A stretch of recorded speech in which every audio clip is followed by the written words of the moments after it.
एक तरफ ईरान और अमेरिका के बीच लगातार बैठकों की बात हो रही थी। अमेरिका जोर दे रहा है कि ईरान बातचीत के लिए बड़ा उत्सुक नजर आ रहा है। यह बातचीत हुई भी ओमान की राजधानी मस्कट पहुंचे थे ईरान का प्रतिनिधिमंडल, जिसका नेतृत्व खुद ईरान के विदेश मंत्री अब्बास अरागाची ने किया। लेकिन इस बीच ईरान में जो हुआ है उसके बाद अब ईरान किसी भी तरह से डील के मूड में नजर नहीं आ रहा है। उसने एक नहीं, दो नहीं, 2000 से ज्यादा मिसाइलें तैनात कर दी। दरअसल ईरान में एक जोरदार धमाका हुआ पिछले 4 से 5 दिनों के भीतर, और कहा जाए एक हफ्ते के भीतर ईरान में कई घटनाएं घटी हैं दंगा पर नियंत्रण पाने के बाद। पहले 7 शहरों में धमाका, उसके बाद एक और घटना निकल गए। लेकिन इस बार जहां जो कुछ हुआ है उसने ईरान के कान न केवल खड़े किए, बल्कि जो डील के तहत इस पूरी शांति लाने वाली बात थी उस पर पलीता लगा दिया है। आज आपको दिखाऊंगा तस्वीर ईरान में जो हुआ और जहां हुआ उसको लेकर ईरान का की सरकार का गुस्सा 7वें आसमान पर है। और उसके फौरन बाद ही उसने अपनी एंटी टैंक शिप मिसाइलें न केवल निकाली बल्कि 2000 मिसाइलें तैनात कर दी हैं। मतलब अगले 24 से 48 घंटे भारी पड़ने जा रहे हैं। ईरान इस पूरे मामले पर अभी चुप्पी साध कर बैठा है कि वो करने क्या जा रहा है। वहीं अमेरिका की हालत खराब हो गई है। क्या हुआ ऐसा ईरान में जिसकी वजह से लग रहा है कि अब आगे कोई बातचीत नहीं होगी और होगा तो सिर्फ युद्ध। नमस्कार, मैं हूं प्राज्वल गौतम और आप देख रहे हैं टाइम्स एक्सप्रेस। सबसे पहले एक तस्वीर आपको दिखाने जा रहा हूं। ये तस्वीर निकलकर सामने आई, देखिए धुआं उठता हुआ आपको नजर आ रहा होगा।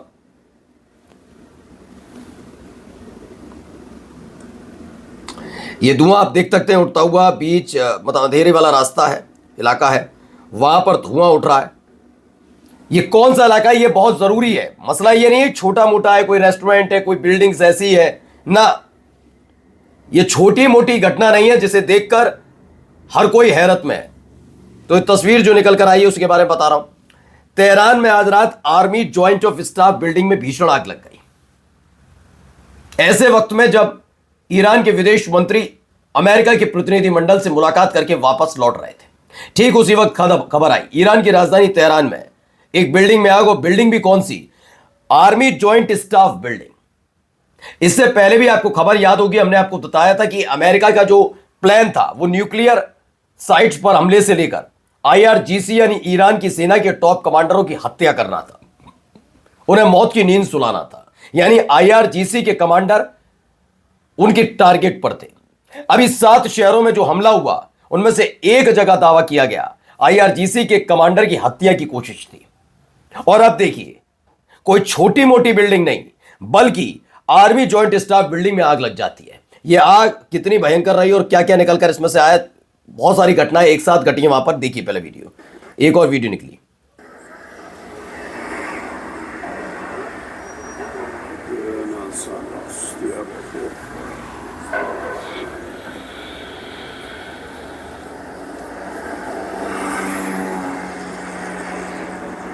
तो इसे लेकर अलग अलग दावे हैं, फिलहाल पुष्टि नहीं है कि कब कहां कैसे हुआ। तो ईरान में बड़े ब्लास्ट की खबर है, तेल के वेयर हाउस में भी हुआ है। कैसे हुआ इस पर फिलहाल कोई डिटेल नहीं है, लेकिन हैरत में हर कोई है कि जहां एक तरफ लगातार डील की बात हो रही है, वहीं दूसरी तरफ आप देखिए कैसे एक एक करके ऐसे खबरें निकलकर सामने आ रही हैं। एक तो आर्मी ज्वाइंट स्टाफ की बिल्डिंग में आग लग जाना, आग कैसे लगी इसकी भी मैंने कहा ना, ईरान पूरी तरह से खामोश है। और ईरान की खामोशी इजराइल को और अमेरिका दोनों को बेचैन कर रही है। वहीं एक और खबर आ जाती है कि तेल के वेयर हाउस में अचानक से ब्लास्ट हो जाता है। इस पर भी ईरान ने कोई नहीं कि मैंने आरोप लगा दिया जाए, जैसे होता नहीं कोई घटना घटे तो आरोप लगा, उसने कहा कुछ नहीं, अब कुछ नहीं कहना। लेकिन एक और तस्वीर खबर है, explosion report in Heshmatieh Tehran confirm report say the building में belong to the general staff of the arm forces, detail still emerging, stay alert. तो कहा जा रहा है कि देर रात पहले तेहरान में जनरल स्टाफ जो आर्म फोर्सेस का है वहां पर उसकी बिल्डिंग में आग लगती है। और फिलहाल यह कहा जा रहा है कि अभी इसकी पूरी जानकारी नहीं, क्योंकि ईरान इस समय इस पूरे मामले पर शांत बैठ गया है, जो बेचैनी बढ़ा रहा है अमेरिका की। दरअसल हुआ यह है कि इस पूरे मसले में अमेरिका फंसा है। मैं बार बार कह रहा हूं युद्धपोत इस इलाके से बाहर ले जाना चाहता है, लेकिन उससे पहले चाहता है डील हो जिससे पूरी दुनिया को पता है कि ईरान डील के नाम पर अमेरिका के सामने झुका, इसीलिए वो युद्धपोत वापस लेकर गया। लेकिन अमेरिका के लिए ये डील बहुत ज्यादा महत्वपूर्ण है। इन सब के बीच ये भी खबर है कि अभी भी कई ऐसे मोसाद और सीआईए के एजेंट ईरान के अंदर हैं जिन्हें लगातार पकड़ा जा रहा है, और वो कोई बड़ी फिराक में है। तो क्या ये उन्हीं की तरफ से किया गया? क्योंकि इससे पहले जो हमले हुए थे उसको लेकर भी ईरान ने कोई स्पष्ट जानकारी नहीं दी। वो शांति के साथ सारी चीजें देख रहा है और अंदर खाने जो प्लान तैयार कर रहा है, उसके बाद जो उसने किया है वह हैरत में पड़ने वाला है। दरअसल पहली मीटिंग में मैंने आपको बताया था कि जो मस्कट में हुई उसमें बैलिस्टिक मिसाइल पर बात नहीं की, लड़ाका संगठन को जो मदद दी जाती है ईरान की तरफ से उस पर बात नहीं की, इस्तांबुल की जगह ओमान में बात कराई और न्यूक्लियर वेपन पर बात की, जबकि यूरेनियम इनरिचमेंट यानी कि यूरेनियम के संवर्धन पर कोई बातचीत नहीं की कि हम उस पर रोक नहीं लगाएंगे। लेकिन आज ये इन सब का झटका झेल पाता अमेरिका, उससे पहले ये धमाका, और वो भी आर्मी की बिल्डिंग को निशाना बनाया गया। आग कैसे लगी अभी ये क्लियर नहीं है, क्योंकि ईरान जब तक नहीं बोलेगा तब तक पता नहीं चल पाएगा।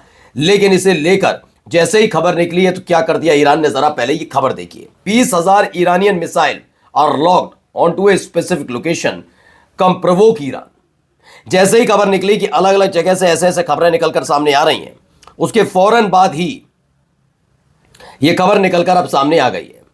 इसमें बताया गया है कि भाई देख लीजिए, अब हमने 1-2 नहीं 20,000 मिसाइलें लॉक कर दी हैं, और 20,000 ईरानी मिसाइल का लॉक होने का मतलब है अफरा तफरी। फिलहाल ये माना जा रहा था जो डील चल रही है उसके बाद थोड़ा नॉर्मलाइज होता नजर आएगा ईरान में, क्योंकि ईरान के शहरों में टैंक घूम रहे हैं, अलग अलग जगह लगातार रसद पहुंचाई जा रही है, हथियार पहुंचाए जा रहे हैं, खुर्रम शहर नाम की बैलिस्टिक मिसाइल उसने तैनात कर दी है। ये सब नॉर्मलाइज किया जाएगा और फिर धीरे धीरे अमेरिका भी निकल जाएगा।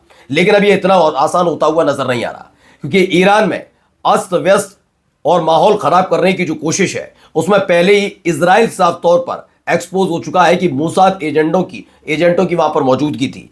और अब जब ये धमाके वाली खबरें निकलकर सामने आई हैं, उसने बेचैन भी किया है कि हाँ भाई कुछ ना कुछ तो है। अब ईरान और ज्यादा बड़े स्तर पर ये काम करने जा रहा है। एक और खबर देखते चलिए क्या है दावा।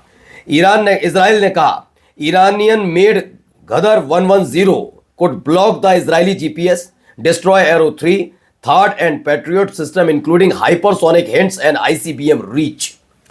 Iran has produced overall 3,000 hypersonic missile by end of Q1 यानी Q1 यानी जनवरी फरवरी मार्च 3 महीने के भीतर ये कुछ बड़ा करने जा रहा है। इस बात को लेकर इजराइल में भी हड़कंप मचा हुआ है। इस मिसाइल का नाम लेकर उसने साफ साफ तौर पर बता दिया है कि जिस तरह के हालात हैं उसे देखते हुए अमेरिका की तरफ से जो तोहफे में मिली हुई चीजें हैं वो काम करती हुई नजर नहीं आएंगी। ये सारी की सारी चीजें भारी पड़ती हुई नजर आएगी। देखिए इसमें क्या बताया, इजराइल कहना है कि ईरान निर्मित गदर 110 मिसाइल इजरायली जीपीएस को ब्लॉक कर सकती है, साथ ही एरो 3 THAAD पैट्रियट मिसाइल प्रणाली को नष्ट कर सकती है। यानी कि ये मिसाइल सीधे सीधे अमेरिका को चुनौती देने के लिए काफी है। नमस्कार।